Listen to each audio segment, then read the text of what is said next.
mungkin bisa dijelaskan untuk Bang Teguh nih, Bang Pramudia gitu. Mungkin kan kemarin diminta sebagai saksi juga ya, kalau itu memberikan keterangan mengapa sekarang saat ini menjadi kayak menjadi terpaksa gitu untuk memberikan kesaksian palsu gitu. Mungkin seperti apa sih, bisa diceritakan gitu? Karena di Agak gedean dikit mas suaranya. Izin. karena diarahkan oleh penyidik. Oh berarti memang itu dimintai langsung dari penyidik untuk memberi seperti itu. Iya. Iya. Kalau dari penyidik seperti apa? Sama diarahkan sama penyidik suruh tidurnya di rumah Pam, karena kalau tidur di rumah Pak RT itu Pak RT tidak membukakan kunci, jadi diarahkanlah tidur di rumah Pam. Tapi sebelumnya mungkin pernah ada keinginan untuk menolak nggak sih maksudnya dari Ya pertama awalnya sih saya menolak itu, saya itu tidur di rumah Pak RT, tidur di rumah RT terus gitu bilang gitu. Si penyidik bilang ya itu kamu tuh bohong ya, karena Pak RT tuh tidak membukakan kunci. Ya jadi Teguh di pikiran Teguh kayak gimana sendirian, jadi diarahkanlah tidurnya di rumah Pam. terus mungkin alasannya untuk baru-baru ini kan mencabut BAP gitu ya secara serentak kalian sebagai saksi, mungkin alasannya apa? Alasannya Mungkin dari abang perwakilan sebagai Kuasa hukum. gitu, mungkin bagaimana alasan Ya. Baik mereka mencabut BAP atau menggantinya menjadi yang baru, salah satu yang menjadi alasan mereka adalah mereka merasa bersalah, ya kan, merasa bersalah dan kasihan terhadap rekan-rekan mereka yang masih menjalankan hukuman, ya, seumur hidup loh ini, ya, artinya nggak akan mungkin keluar lagi dari penjara. Ini kan kasihan kalau memang kenyataannya bukan seperti yang kejadian sebenarnya, gitu kan. Kita bukan mau membela atau membalikkan fakta, tapi kami coba ingin menempatkan, mengoreksi bila mana ada hal-hal yang perlu dikoreksi, tentunya melalui jalur-jalur formil ya, hukum, karena ya seperti tadi kita sampaikan, suka tidak suka ini sudah inkrah ya, sudah sampai Mahkamah Agung putusannya, kita harus hargai apapun kekurangan dan kelebihannya. Ya kami sepakat itu sebagai orang hukum gitu kan, tetapi sekali lagi sebagai orang hukum juga kita tidak boleh tahu kalau ada kebenaran, ada salah penerapan dan ada kejadian yang bukan sebenarnya. Tentu kita harus tegakkan keadilan, itu tujuan kami sebenarnya gitu kan. Kami yang mencoba ya, mudah-mudahan lah dengan keadaan kejadian yang kita coba ungkap nanti dengan PK dapat dikabulkan, dan orang yang menurut kami dari fakta-fakta, dari cerita-cerita yang ada, ya mudah-mudahan kita bisa bebaskan atau minimal apapun langkah hukumnya yang lain lah gitu kan. Oh berarti untuk saat ini langkah hukumnya akan melakukan PK gitu ya? Salah satunya. Mungkin selain itu mungkin apa? Jadi apa yang kami lakukan ini adalah dalam rangka kita mencari bukti-bukti baru yang akan kita gunakan nanti dalam PK. Ya bukti-bukti ini bukan hanya kesaksian aja, jadi ada beberapa alat bukti ya, satu-satu nanti kita mengadakan investigasi internal untuk kita temukan kejanggalan-kejanggalan, kemudian bukti-bukti yang tidak bersesuaian, sehingga itu layak nanti jadi alasan untuk PK. Itu saja gitu. Dan selanjutnya yang paling inti adalah kami tentu mendampingi mereka yang mencari keadilan, dan kita ingin menggali kebenaran yang material, yang sebetul-betulnya gitu. Dan kita juga nggak ada pada waktu itu gitu. Jadi ya mudah-mudahan usaha ini ya bisa kita laksanakan dengan baik. Untuk Teguh dan juga Pramudia sendiri ya, mungkin ini kan saat ini rekan-rekannya juga sudah diponis semua gitu. Ada perasaan penyesalan nggak sih dalam kasus ini gitu, mungkin dari kalian berdua gitu? Ada menyesal banget. rasa menyesal bahwa buat BAP yang nggak benar, tapi jujur itu bukan yang sesungguhnya, karena itu disuruh, diarahkan oleh penyidik. seolah-olah kita berdua tidak tidur di rumah Pak RT, diharapkan tidur di rumah saya, bilang begitu. Bahaya kamu kalau tidur di rumah Pak RT, bisa seret kamu nantinya. Kayak gitu. Ini coba bayangkan ya.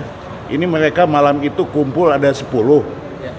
Hari ini 5 jadi terpidana. Ini padahal mereka ada di satu tempat 10-10-nya ini. Bagaimana ini masalahnya gitu? Tidak mungkin dia ada di 2 tempat di waktu yang sama. Ini yang terjadi. Untuk kalian mungkin langkah hukum yang saat ini ditempuh itu untuk menebus rasa apa ya, maksudnya ada rasa bersalah gitu untuk teman-teman yang sudah divonis seperti apa sih? Mungkin bisa disampaikan. Karena apa ya, ini saya minta perlindungan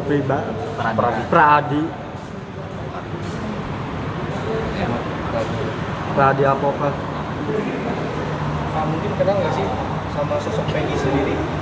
Kalau Teguh cuma tahu aja waktu SD, itu setahu Teguh. Udah selama waktu itu nggak ketemu lagi.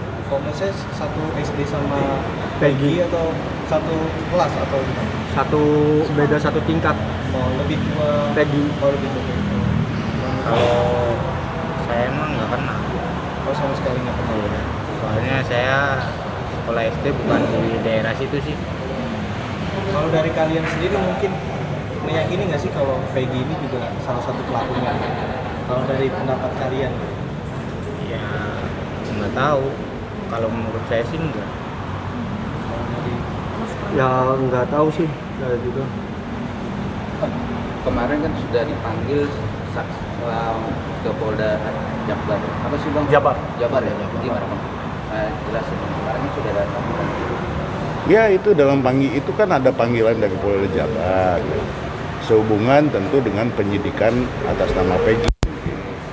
Nah mereka ini dipanggil. Nah sekalian dipanggil, sekalian mereka mau mencabut. Mereka mencabut keterangan dia ketika 2016. Bukan dicabut secara keseluruhnya, hanya ada beberapa bagian yang dicabut, dikoreksi gitu. Itu aja. Tapi Bang saat datang ke Polres Cirebon ya untuk itu melihat lagi kasih BAP 2017 Bang. Berkas-berkas. Saya nggak tahu, saya bukan kuasanya Sakatata. Tapi mempertanyakan ya Bang saat dia waktu di 2016 kita di Polda Jabar, tidak di Polres. kan ada Jabar beda ya. Iya beda. Jadi ini jangan salah, ini perkara tuh dibagi 3 perkara gitu. Perkara Sakatata karena dia di bawah umur. Perkara 5 orang ini yang Supriyanto CS. Satu lagi perkara Rivaldi gitu loh. Bang, Tapi ini soal yang itu dia itu memang yang pertama kali menangani kasus ini yang Iya sampai betul, menyeret itu ya. betul. Dan dia pelapornya. Dia pelapornya ya. Iya. oke, Bang, izin untuk abang-abang sendiri nih yang sebagai mungkin advokatnya juga. Ada kesulitan nggak sih Bang menangani kasus ini? Karena kan ini bisa dibilang kasus ini sudah cukup lama ya. Sudah seperti bola api. Menurut abang-abang sendiri ada kesulitan nggak sih dalam menangani? Biasa aja lah, nggak ada kesulitan, sulit apa. Oke. Dan kita juga udah biasa-biasa, udah sering ngalamin yang begini-begini, jadi biasa aja gitu. Hanya intinya bahwa kami ingin membantu, tapi ini pun membantu cuma-cuma loh, gitu, ya. Mungkin bisa dikasih sedikit nggak sih terkait kronologi kalian pas di rumah anaknya PRT dan siapa sih PRT kala itu, siapa juga anaknya PRT yang rumahnya tempat kalian tidur pada saat malam kejadian itu? Ya waktu kejadian itu sih Agak Pram. digedein, Kak, suaranya. Pram dari rumah dijemput Teguh ke warung Ibu Nining, kita minum-minum di situ. Terus setelah sekitar jam 9-an lah, sekitar jam 9 kita ditegur sama Ibu Nining, suruh pindah karena merasa terganggu mungkin. Terus kita pindah ke rumah saudara Hadi, kita lanjut minum di situ. Setelah minum-minuman habis, sekitaran jam Ya, Wi. 10 lebih lah, kita pindah Ya, ke rumah kontrakan Pak RT, tidur di situ sampai pagi. Terus kalau dari Kalau Teguh ke situ ke rumah Bu Nining sekitar jam 8-an, terus di situ nyampe di rumah Bu Nining, Teguh jemput si Pram golongan jam 8 lebih 10 menitan, terus kembali lagi ke Ibu Nining. Ketemulah sama teman-teman itu 10 orang, Teguh, Empam, Hadi, Jaya, Eka, Eko, Hadi, Udin, Okta, Kapi. Di situ Teguh terus lanjut minum ciu. Ya selang itu jam 9 Teguh ditegur, golongan yang nongkrong di situ ditegur sama Ibu Nining karena berisik. Teruslah pindah ke rumah Hadi jam 9 tuh. Pas pindah di rumah Hadi, terus Teguh keluar sebentar beli nasi kuning di Mejasem itu. Terus sampai lagi ke rumah Hadi jam 9.15-an. Terus Teguh makan nasi kuning berdua sama Empam sama yang lain, sama Eka, Hadi, Jaya, Okta dan lainnya. Terus Teguh makan nasi kuning, yang lain lanjut minum. Terus Teguh makannya udah selesai lanjut minum. Habis minum selesai jam 10 langsung pindah ke rumah Pak RT. Gitu. Mungkin saat ini posisi Pak RT-nya tahu nggak sih? Maksudnya mengenal sosok Pak RT sampai sekarang. Tahu nggak keberadaan Pak RT yang dulu waktu pas 2016 itu sekarang di mana? Makasih. Katanya sih apa yang pihak apa terdakwa nyelidikin tuh ada di rumah, tapi katanya lagi sakit gitu. Tapi saat ini masih menjabat dari Teguh sendiri. Saat ini mungkin jabatannya masih menjabat RT atau seperti itu? Udah enggak. Tapi kalau udah ditegur sama gimana? Mengenal sosok Pak RT dan juga anak sedekat itu atau seperti apa? Saya juga nggak tahu tuh. Tahu sih soalnya Baru pertama. nggak dekat juga sama anaknya. Cuma berarti hanya minum-minum aja. Iya. Itu ya pada saat Baru situ saya situ juga dan cuma minum-minum aja. Oke, abang untuk abang-abang ini nih, apakah sampai sekarang masih mungkin masih bertemu dengan anak Pak RT kan, atau mungkin suka main juga? Enggak, sekarang nggak mah sengaja ketemu atau bagaimana? Enggak. nggak pernah ketemu, Mbak. Berarti udah benar-benar lost contact ya seperti itu. Maksudnya Iya. udah hilang hubungan gitu ya? Iya. Di saat ini kan sudah ditahan kelima kalian di lapas ya. Mungkin pernah menjenguk nggak sih selama dia di lapas? Teguh tuh sebenarnya mau jenguk, cuman takutnya anak-anak salah paham karena Teguh BAP-nya ya itu diarahkan gitu. Ingin banget jenguk tuh.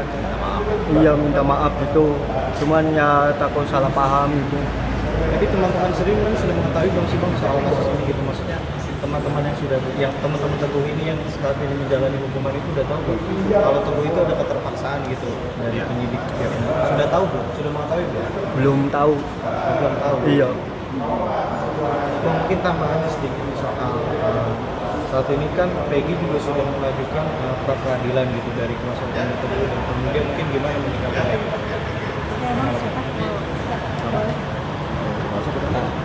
Gak apa-apa, udah ini tentang perasaan ini aja. Kalau yang dari statement dari kuasa hukum tadi udah cukup.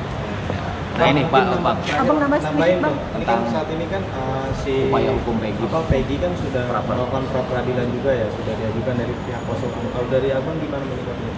Ya inilah, ini yang sedang kita lakukan sekarang itu dalam rangka cari bukti baru. Cari bukti baru untuk jadi novum. Gitu loh. Jadi ini kita sekarang dalam rangka mencari bukti untuk jadi bukti novum nanti di PK. Salah satunya ini. Yang kliennya tentu ada alat bukti lainnya ya, tempatnya lah nanti kita cek sesuai enggak dengan yang di BAP dan lain sebagainya. Dan artinya upaya kami ini sedang mencari bukti-bukti gitu. Untuk bisa nanti jadi alasan atau alat atau bukti di novum yang akan kita sampaikan dalam PK nanti. Intinya memang untuk meringankan kelima terpidana yang saat ini menjalani. Saya kira bukan meringankan, mesti dibebasin. Ya, karena ini mereka sama-sama malam itu dari malam sampai pagi, kejadiannya jam 10 malam. Ini alibinya mereka sama-sama gitu. Kok yang 5 ditangkap, ini enggak? Ini kan hal yang menurut kita kejanggalan gitu, sehingga ya kita nanti akan tuangkan dalam bentuk PK. Nah itulah senjata kami yang kita lawan secara hukum, ya itu yang upayanya cuma itu, nggak ada lagi. Ya. Kalau dari abang sendiri ada nggak sih indikasi kecurigaan dari abang kepada oknum-oknum lain gitu di dalam kasus ini? Abang kan Nggak. sebagai praktisi hukum. Saya nggak mau ngomong itu deh. Itu mah silakan aja. Saya akan bicara yang bisa saya pertanggungjawabkan dan saya bicara hukum. Gitu. Yang lain-lain ya nggak tahu deh. Bang izin Seberapa terakhir. yakin Hah? untuk kasus ini masuk ke PK dan bukti-bukti apa Iya, seberapa yakin? bisa di Sekarang ini udah 50-60% lah, artinya udah mulai kita meyakinkan gitu ya. Tapi kan kita perlu keyakinan yang penuh gitu. Oleh karena ini, saya mau jadi kuasa ini karena saya ada keyakinan gitu loh. Kalau saya nggak yakin, saya nggak mau jadi kuasa ini apa. untuk PRT sendiri sudah bersonding atau sudah mendatangkan, karena dia menyebut anak PRT atau PRT sendiri, gimana Bang? Gimana? Kan dia menyebut PRT dan anak PRT sudah koordinasi atau sudah ketemu nggak sama PRT? Karena kan Betul. dia- gimana Bang? Betul. Jadi kan sampai hari ini anak Pak RT yang membukakan pintu mereka pada malam itu tidak dijadikan saksi. Kan ini juga kejanggalan. Bahkan si RT-nya sendiri yang tidak tahu masalah, dia bersaksi bahwa dia tidak melihat anak-anak ini malam itu. Saya saya tidak membukakan pintu katanya. Tahu dari mana dia? Gitu loh. Jadi ini kejanggalan-kejanggalan yang kita dapati. Tapi nanti akan kita rangkai dalam satu investigasi yang sudah kami lakukan. Nanti kita akan buat alasan-alasan dan jalan ceritanya gitu. Saya kira itu ya.